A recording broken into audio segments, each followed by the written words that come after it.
Fala galera do Colégio Veste, pessoal do primeiro médio, tudo bem gente? Nossa segunda videoaula dessa semana, eu elaborei essa videoaula pensando no seguinte: alguns de vocês me mandaram mensagem, pediram ajuda nos exercícios, peço desculpas, ainda não consegui dar o retorno para vocês conforme eu deveria dar, né? Porque eu passei o dia preparando os slides para poder depois fazer a gravação, ok? E dá bastante trabalho, vocês já sabem disso daí. Bom, entre o que vocês me pediram, e a gente também já terminou o livro 2, eu pensei em fazer um apanhado geral, fazer uma revisão e também dar algumas orientações aí com relação ao que possa lhes ajudar na resolução dos exercícios. Por exemplo, alguns de vocês mandaram para mim dificuldade com questão do intervalo, e essa dificuldade do intervalo atrapalha analisar a função e etc. Então eu vou dar uma recapitulada, eu vou retornar no assunto lá no começo, né, mas não na parte de conjuntos, necessariamente falando de conjuntos, mas retomando lá para o livro primeiro, ok? Então a nossa aula ela vai se referir à questão de nós darmos uma olhada no livro 2, ok? Nós vamos ver o livro 2 e nós vamos aí ver a questão de intervalos de funções, ok? Então vamos dar uma olhada no intervalo. Eu sei que por enquanto eu estou aí na frente do intervalo aqui aberto, mas depois eu vou para o outro lado. Aqui. Vamos olhar aqui a questão do intervalo fechado. Eu tenho três maneiras de representar um intervalo, tá? E esse intervalo pode ser o que? Esse intervalo pode ser um conjunto numérico, esse intervalo pode ser a solução de uma equação, pode ser a solução, né? Pode ser a representação de uma função. Enfim, por que a gente utiliza intervalos? Se a gente for montar um conjunto, por exemplo, um conjunto J, e esse conjunto J ele tem 5 elementos. Eu tenho o elemento 1, o elemento 2, o elemento 3, o elemento 4 e o elemento 5. Tá? Conjunto J, J maiúsculo, conjunto, abre chavinha, eu tenho lá o elemento 1, 2, 3, 4 e 5. O que acontece? Eu estou trabalhando dentro do conjunto dos números naturais, porque eu só usei números inteiros, né, sem casas decimais e positivos, então estou dentro dos naturais. Aí eu crio um outro conjuntinho, conjunto R. Aí eu coloco lá menos 1, 0, 1 e 2. 4 elementos, menos 1, 0, 1 e 2. Que conjunto que é esse que eu usei para fazer o meu conjunto numérico? É o conjunto dos números inteiros. Aí eu vou colocar uma fração, vou utilizar o conjunto dos números racionais. Agora, se eu utilizar o conjunto dos números reais, e eu quero falar, por exemplo, que o meu conjunto ele começa no número 1 e vai até o número 10, só que são os números que pertencem aos números reais, quantos números eu vou ter lá dentro? Não vão ser 9, 10, não vão ser 100, não vai ser 1000. Vão ser infinitos números, porque no conjunto dos números reais entram todos os decimais periódicos, decimais finitos, infinitos, não periódicos, a forma fracionária, a forma racional, raízes, quadradas, quintas, etc. Os números reais são todos os números. Então como é que eu represento, como é que eu escrevo um conjunto que tem todos os números? Eu não consigo escrevê-lo. Então como é que eu faço? Eu represento ele na forma de um intervalo. Então geralmente quando a gente está trabalhando nos conjuntos reais, dos números reais, eu trabalho com intervalos numéricos. Então o que vem a ser? Eu tenho dois tipos de intervalo numérico, basicamente falando dois tipos. O intervalo fechado e depois o intervalo aberto. Tá? Daqui a pouco eu vou para o outro lado. Vamos pensar aqui no intervalo fechado, olhando só aqui. Tem três maneiras de eu representar o intervalo fechado. E a gente diz que o intervalo fechado é aquele intervalo que o número pertence, ou seja, que número que pertence? O número que compõe os extremos do intervalo. Vamos supor que aqui seja 2 e aqui seja 5. O A vale 2 e o A vale 5. Vamos supor isso daí. Se o intervalo é fechado, o número 2, que inicia o intervalo, entra como solução, ele pertence ao intervalo, e o número 5, que fecha o intervalo, também pertence, ele entra como solução, vamos dizer dessa maneira. Como que eu represento o intervalo fechado na forma intervalo? Eu coloco colchetes, e eu coloco colchetes virados sempre para o lado do número, tá? Colchete fechado, virado para o lado do número. Aí eu digo que isso aqui é um intervalo fechado, o número A, que é o primeiro número, né, o extremo inicial, e o número B, que é o extremo final, fazem parte, eles pertencem ao intervalo.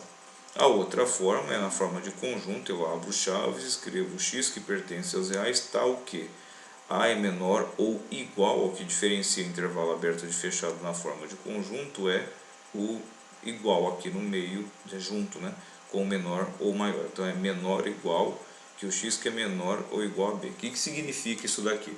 São todos os valores x que começam, que eu tenho igual, que começam no valor A e vai até o valor B. E o valor B pertence porque tem o igual também. Ou geometricamente, que é a forma, uma das formas mais convencionais, né, para solução de problemas, a gente geralmente utiliza a reta numérica, e eu faço a famosa bolinha fechada. A bolinha fechada nada mais é do que uma maneira de dizer que esse intervalo ele é fechado, né? Ou seja, o número que está aqui na posição A, ele faz parte da solução do problema, ele pertence à solução, ele pertence ao intervalo. Ok, até aí? Ficou claro essa parte, gente?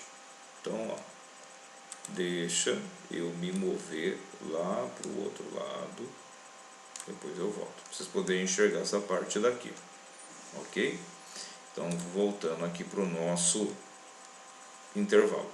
Só que agora eu vou falar do intervalo aberto. O que é o intervalo aberto? O número não pertence. Como assim o número não pertence? Que número? O número que está na extremidade do intervalo.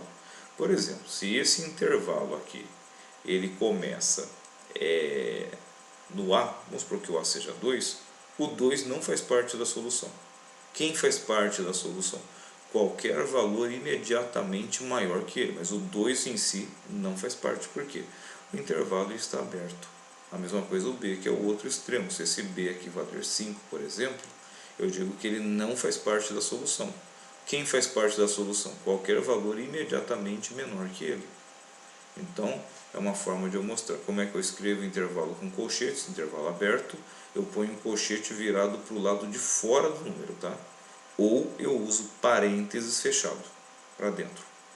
Tá? Parênteses para dentro é a mesma coisa que colchete para fora. Geralmente a gente utiliza colchete para dentro ou para fora para não se confundir com isso daqui. Aí tem aquela questão, né, do bom senso da minha letra é bonita, mas é colchete, tá bom? Na forma de conjunto, né, o que diferencia o conjunto do fechado na forma de conjunto do aberto? É que você não tem o igual. Né? O A ele é menor que o x é a solução. Né? Todas as soluções dentro do conjunto dos reais, todas as soluções. Então o A ele é menor que a solução, então o A ele é o extremo que inicia o intervalo, mas ele não faz parte. E o B é o extremo que fecha o intervalo, mas o B, né, o x é menor que o B, a solução é menor que o B, qualquer valor imediatamente menor que o B, porque o B não faz parte, porque o x é menor que ele. E se eu fizer isso na forma geométrica, né, eu desenho a reta numérica, eu coloco o número de extremo inicial e extremo final. Só que em vez de fazer bolinha pintadinha, ó, fechadinha, eu faço bolinha aberta, eu faço um círculo, tá? Uma bolinha aberta, não pinto ela, não deixo ela fechadinha assim. E aí o que estou dizendo? Que esses extremos eles não fazem parte da solução. Serão a solução todos os valores imediatamente maiores que o A e imediatamente menores que o B. Mas o A e o B não são solução do problema. Ok, até aí, gente? Ficou claro? Então, essa ideia de como que eu represento, tem 3 maneiras para representar o intervalo. Deixa eu adiantar um pouquinho o vídeo, senão depois consome o horário de aula de vocês. Forma intervalo mesmo, na forma de conjunto, né? Eu dou a lei que forma o intervalo, ou eu mostro isso na reta. Esse daqui vai ser um dos mais úteis para a gente, ok? Voltando aqui, pessoal, vou lá para o outro lado de novo. E vou dar sequência aqui na nossa aula. Então, quando que a gente utiliza a ideia principalmente para números reais, tá? por causa dessa questão. Números reais é a reta numérica, tudo quanto é número que eu puder colocar lá dentro. Então, ó, por que eu usei a ideia de intervalo? Por exemplo, aqui entre o 0 e o 1, quantos números tem aqui dentro? Infinitos. Então não tem como eu falar. Então eu digo que, sei lá, a solução do meu problema está entre 0 e 1, aberto ou fechado de acordo com a necessidade. Se for aberto, nem o 0 e nem o 1 são solução. Se for fechado, se for tudo fechado, tanto o 0 quanto o 1 fazem parte da solução. E aí vamos observar aqui alguns exemplos, ok? Primeiro exemplo nosso, ó. Intervalo, né? Conjunto, solução, qualquer outro tipo de conjunto que formado por quem? Isso aqui é colchete, virado para dentro do número, intervalo fechado. Então são todos os números reais, todos, começando pelo número 3 até o número 8. E o 3 e o 8 fazem parte da solução. Então quais são os números aqui? 3, 3,1, 3,01, 3,5, 3,6, 3,15, 8, 7,99, 7,999, o 7,5, tudo que estiver entre o 3 e o 8 faz parte do intervalo. A outra maneira de fazer seria por forma de conjunto, né? Todos os valores x que pertencem aos reais, tal que o 3 é menor ou igual que o x, que é menor ou igual ao 8. Ou seja, começa no 3 e vai até o 8, 3 e 8 pertencem ao intervalo. Ok? E olhando isso na reta, seria isso aqui, ó. Isso aqui é a reta numérica, aqui vem um número, sei lá, 0, 1, 2, o 3, o 4, 5, 6, até o 8. Todos os números, inclusive o 3 e inclusive o 8, fazem parte da minha solução. Tudo que tiver aqui dentro. Ah, professor, o número, por exemplo, 16 quintos faz parte da solução. O que seria 16 quintos? É 3, alguma coisa, está aqui no meio, tá. Então faz parte da solução. Ah, o número, sei lá, número 20...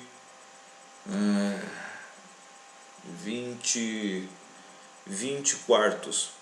20 quartos, 20 dividido por 4. 20 quartos dá a mesma coisa que 5. 5 está no intervalo. Sim, então ele pertence ao intervalo e faz parte da solução também. Ok? Isso aqui é um exemplo de intervalo fechado. Vamos ver o exemplo de intervalo aberto. Ó. Colchete está virado para fora do número. O que significa isso? Que valem todos os números entre o 3 e o 8, porém o 3 não faz parte e nem o 8, ok? Na forma de conjunto, o que vai sumir? O sinalzinho de igual. Ó. O sinalzinho de igual saiu fora porque o 3 não faz parte. O 3 ele é menor que o x é a solução. Tá? O 3 é menor que a solução, então ele não pode. E o 8 é maior que a solução, então ele não pode. Quem que seria, por exemplo, aqui 3,000001 até 7,999999999. Tá? Você não pode dizer uma periódica, que senão vira 8. Mostrando isso na forma geométrica, ó, a bolinha aqui ficou aberta, tá vendo? Eu não pintei ela, não ficou fechadinha igual essa. Por quê? Porque o número 3 e o 8, que são os extremos do intervalo, eles não entram como solução do problema. E eu posso ter uma mistura, né? Eu posso ter aí intervalos aberto e fechado, começa aberto, termina fechado, começa fechado, termina aberto, que é esse exemplo aqui, por exemplo. Um exemplo, ó. O 3, o colchete está virado para ele pertence. O 8, o colchete está virado para fora, então o 8 não pertence ao intervalo. Tá? Então, ó, o menor igual entra para o 3, porque ele é fechado no 3, e só menor no 8, porque o 8 é aberto. Geometricamente falando, vai ser isso aqui, ó, fechadinho no 3, todos os valores, aberto no 8. Ou seja, se isso aqui é a solução de uma equação, ou são as soluções de uma equação, o 3 entra como solução? Entra. O 8 entra como solução? Não. O 3,7, que está por aqui mais ou menos, entra como solução? Entra. O 7,9 entra como solução? Entra. Todos os números imediatamente menores que o 8 e a partir do 3, contando o 3, são solução do problema. Até aí está claro? Tudo bem até aí? Essa é a ideia mais básica, mais trivialzinha de intervalo, ok? Lá no livro de vocês, Assim, aqui são intervalos, tem uma coisinha antes. Aqui são os intervalos infinitos. Como assim intervalo infinito? É um intervalo que ele começa lá no menos infinito, no infinito negativo, aberto, e ele vai até o 5 fechado. Infinito sempre vai ser aberto. Por quê? Porque não existe o número infinito. Infinito não é número. Infinito é tendência. Eu nunca chego lá, então é sempre aberto. Eu não tenho esse número aqui. Se eu tiver esse número, ele não é infinito mais, eu cheguei. Ok? Então percebam aqui o seguinte, o infinito ele nem entra, porque não tem que colocar que o infinito é menor que x. O x automaticamente ele é menor ou igual aqui, porque está fechado no 5, né? Então é igual que o 5. Quais são os números menores que 5 ou igual a 5? 5 pode entrar porque é menor ou igual. 4, 3, o 2, o 1, o 0, o menos 5, o menos 10, o menos 50, o menos 1 milhão, o menos 5 bilhões. Tudo que for menor que o 5 faz parte do intervalo. Então é um intervalo infinito. Eu não tenho extremos, eu tenho só o extremo final, mas eu não tenho começo. Isso pode ser representado na reta numérica assim, ó, eu venho lá do infinito e chego até o 5. Ou eu posso dizer que eu vim do infinito colocando o símbolo do infinito, que é esse 8 deitado, até o 5. E pode ser que eu tenha um intervalo infinito para frente, né? Maior que o número no caso. Aqui percebam que o colchete está virado para fora do 3, ele é o extremo inicial, só que ele não faz parte. Então até aqui, ó, maior que o 3, porque o 3 não faz parte. Vai até onde? Vai tender ao infinito. Então qualquer número maior que 3 faz parte da solução. Geometricamente, ó, bolinha aberta no 3, porque está fechado, está aberto aqui, e vai embora na reta, ó, não termina mais. Ou se eu quiser deixar mais evidente, eu coloco o símbolo de infinito.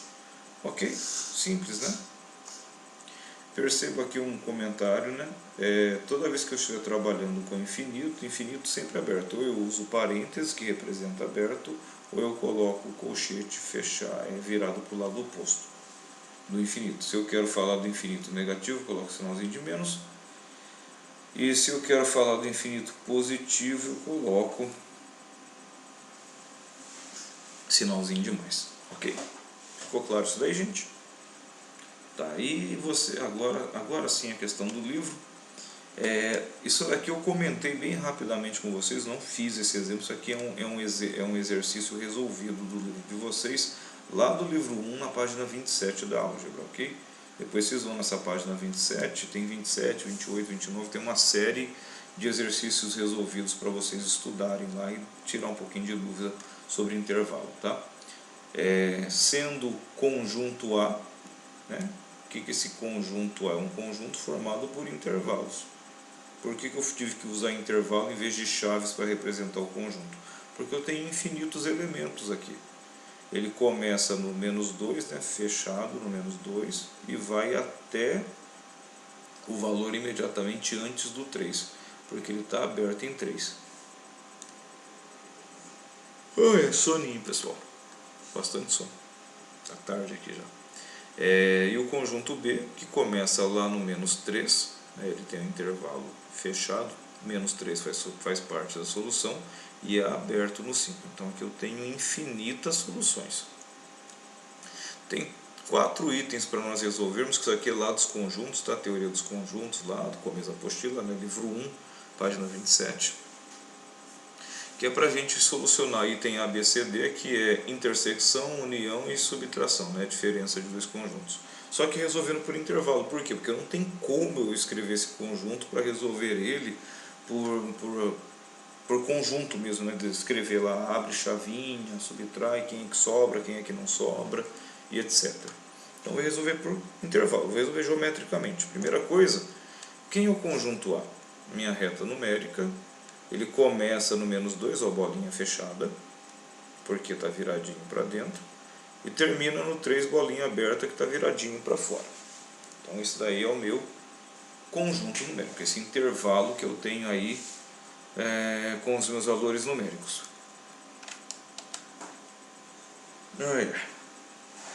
Conjunto B. Conjunto B está aqui, fechado em menos 3, o menos 3 faz parte desse intervalo aqui, e o 5 não, tá? O 5 é aberto. Esses são os dois conjuntos que eu tenho. Eu quero fazer no item A a intersecção entre eles. Não se preocupem tanto com isso daqui agora, tá? Por isso que eu passei bem rápido lá, só comentei com vocês, não cheguei nem a fazer exercício específico disso, tá? Porque isso aqui aos poucos a gente vai revendo com exercício também, tá? Quando a gente trabalhar bastante com função, a gente vai aproveitar para ver isso daqui com mais cautela. Só para a gente começar a entender. O item A pede para fazer intersecção. O que é intersecção de conjunto? É tudo que tem em um, tem no outro. Se vocês olharem com carinho, vocês vão perceber que o conjunto A está contido no conjunto B. Porque todos os elementos do A, que é o do menos 2 até qualquer coisa antes do 3, está aqui dentro. Ó. Se eu começo esse cara no menos 3, o menos 2 está aqui. Ó. E o, qualquer o 2,9999 está por aqui. Então todos os elementos daqui estão nesse conjunto de baixo. Então na verdade o conjunto A está contido no conjunto B, ou o conjunto B contém o conjunto A. Então, o que é intersecção? É o que é comum. Então se eu traçar aqui umas retinhas, que é assim que a gente... Gente, a hora que você estiver assistindo esse vídeo, não fica pondo a mão na cabeça, o senhor não está entendendo nada, que a gente vai rever isso, se Deus quiser, em sala de aula, para ficar um pouco mais fácil de explicar. Que isso daqui é só para introduzir a ideia, tá bom? Se você falar assim, senhor, eu não entendi direito, tá? Calma, calma.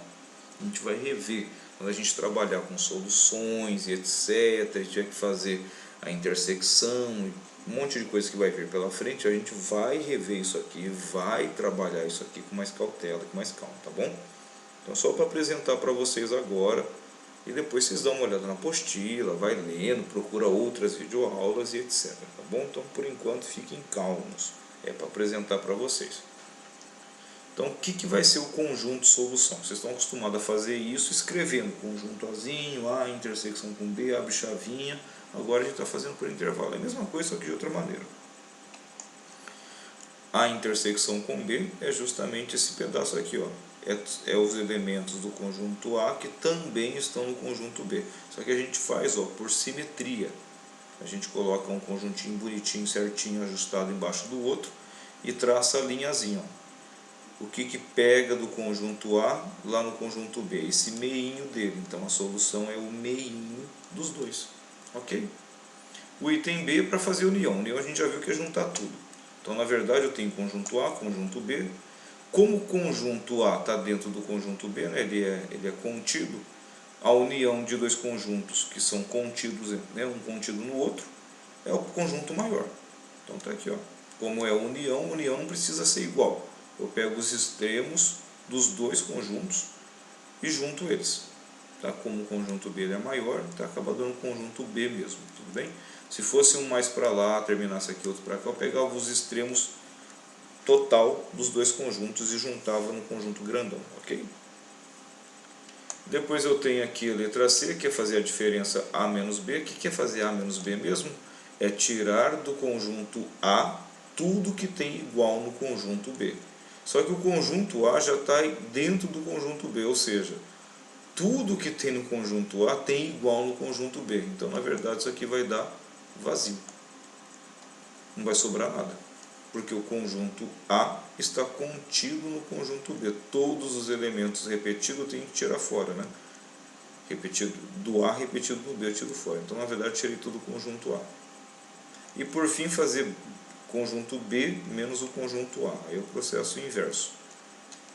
Aí, o que vai acontecer? Esses elementos do conjunto A estão aqui dentro do conjunto B. Então, na verdade, eu tenho que tirar esse pedaço aqui, ó.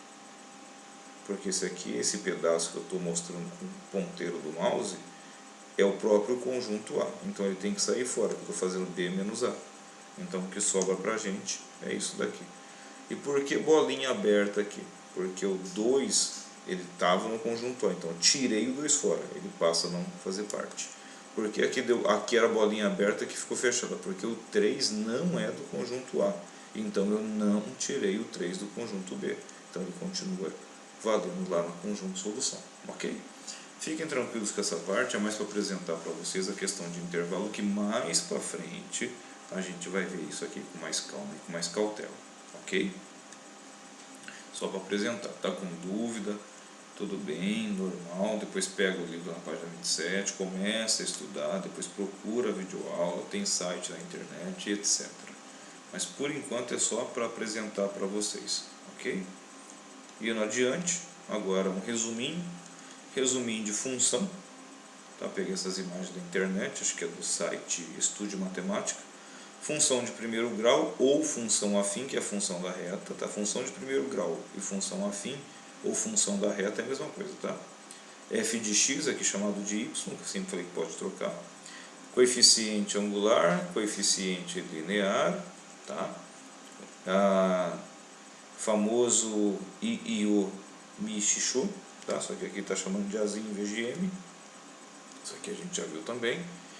O que o coeficiente B faz? Ele é o ponto onde corta o eixo Y, tá aqui.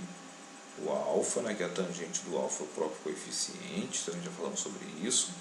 Quanto maior for o módulo, né, no caso positivo ou negativo, a gente vai falar aqui embaixo, mas quanto maior for o coeficiente A, mais inclinada a reta fica.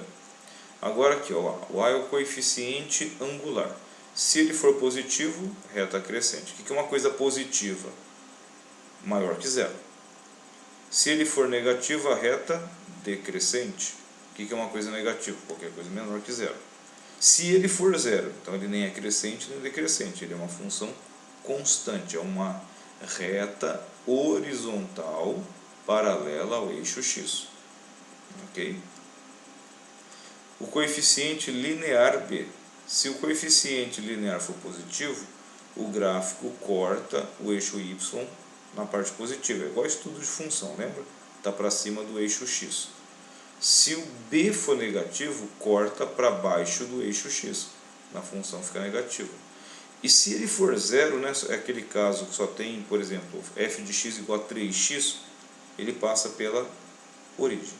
Se o coeficiente linear for zero, passa na origem.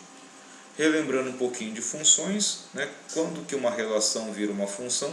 Quando não sobra ninguém no domínio, e do domínio só sai uma seta para o contradomínio.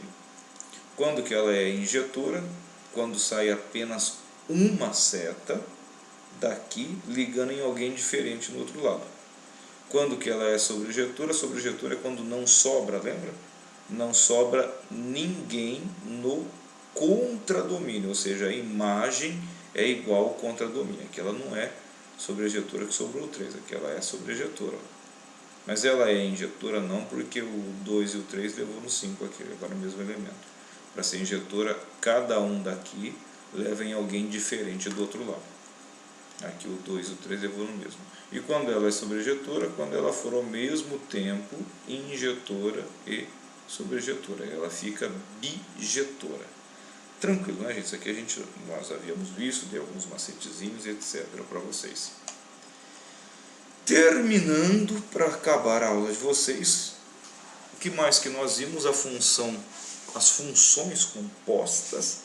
Lembra que a função composta, né, são duas funções. Eu tenho a função f que leva de A para B e a g que leva de B para C. Se eu quiser ir de A para C direto, eu faço uma composta. Aí fica aquela pergunta que foi da última videoaula. É a GOF ou é a FOG? Você tem que fazer aquela pergunta. Quem me leva aonde eu quero? Né? No caso aqui, eu quero chegar no conjunto C. Qual das duas me leva no conjunto C? A F ou a G? A G. A G me leva no C. Ó, a setinha da G está caindo lá dentro do C. Então é ela que coordena por fora. Eu pego a F e coloco dentro da G. Vimos também função inversa. O que a função inversa faz? Se eu tenho aqui um elemento que eu aplico a função f me leva lá numa imagem, se eu aplicar a função inversa, que é a f elevado a menos 1 na imagem, ela me leva no domínio de novo, né? Porque o domínio da inversa é a imagem da original. Isso aqui tem que ser uma função, no caso é bijetora, para poder ter inversa, tá? Senão vai ficar sobrando gente aqui. Se sobrar gente aqui, deixou de ser função. E uma das últimas coisas que nós vimos foi isso aqui tem gerado dúvida para vocês, eu sei que gera dúvida mesmo. É uma função feita, né? Uma função que é feita por mais de uma sentença matemática. Então ela tem duas ou tem três, a sentença 1, sentença 2. Isso daqui, ó, olhando lá na explicação dos slides anteriores, ela é uma função que não tem o coeficiente angular, tá? Vou até voltar o slide aqui, ó. O coeficiente angular A é 0, então é uma reta paralela ao eixo X. Coeficiente angular é 0, ó. Não tenho alguma coisa X, eu só tenho o valor numérico. Então é uma reta paralela ao eixo X, que passa em que altura? Na altura do número que está aqui, ó, na altura 2. Ela vem de onde para onde? Ó, isso aqui é um intervalo infinito, perceberam? Isso aqui é um intervalo infinito. Vale todo x que seja aberto ou fechado aqui, gente, ó, menor ou igual é fechado. Então, menos 1 faz parte dessa sentença aqui da função. Então, ela vem lá do infinito, ó, vem vindo, passa pelo 2 e chega até o x igual a 1, que eu domino aqui no x, tá? Bolinha fechada. Aí depois vem a segunda sentença, que no caso aqui vai emendar, né? É o x mais 1, caso outro intervalo infinito, só que agora aberto, eu não tenho igual. Então, qualquer valor maior que 1 para x, a função vale x mais 1. Então, vamos pegar aqui, aqui seria a bolinha aberta, aparece fechado que uma função está emendada na outra. Isso aqui tem o coeficiente angular que é 1, então ele é crescente. Então, juntando as duas funções, esse caso aqui. Nos exercícios de vocês é uma função de salto, né? Ela não está grudadinha uma parte na outra, tá separada. Então a gente fala que a função chegou em determinado lugar, ela saltou e continuou. Ela não está emendada igual essa. Pessoal, terminei a live, a videoaula com vocês. Tá? Obrigado pela atenção. A partir de hoje ou amanhã eu começo a responder as dúvidas de vocês. Eu peço desculpa porque não está sobrando tempo mesmo, tá? Mas eu vou tirando as dúvidas de vocês. Continuo à disposição, pode mandar pergunta, pode mandar foto da tela do computador para eu poder ajudar vocês a resolverem, sem problema. Só tenha um pouquinho de paciência. Eu sei que eu pedi até domingo, Tenta pular essa questão, se não der para pular, me cobra lá, só eu preciso fazer essa aqui para poder ir para a próxima, tá? Então eu vou ajudando vocês aí. Isso foi basicamente o assunto que a gente viu. Retomem a questão de intervalos e essa última parte que são as funções. Essa daqui, ó, que são as funções com mais de uma sentença, né? Que forma ou salto ou forma gráficos além da reta, duas ou mais retas. A gente vai revendo aqui com vocês. Pessoal, um grande abraço, ótima terça-feira e ótima semana para vocês todos. Fui!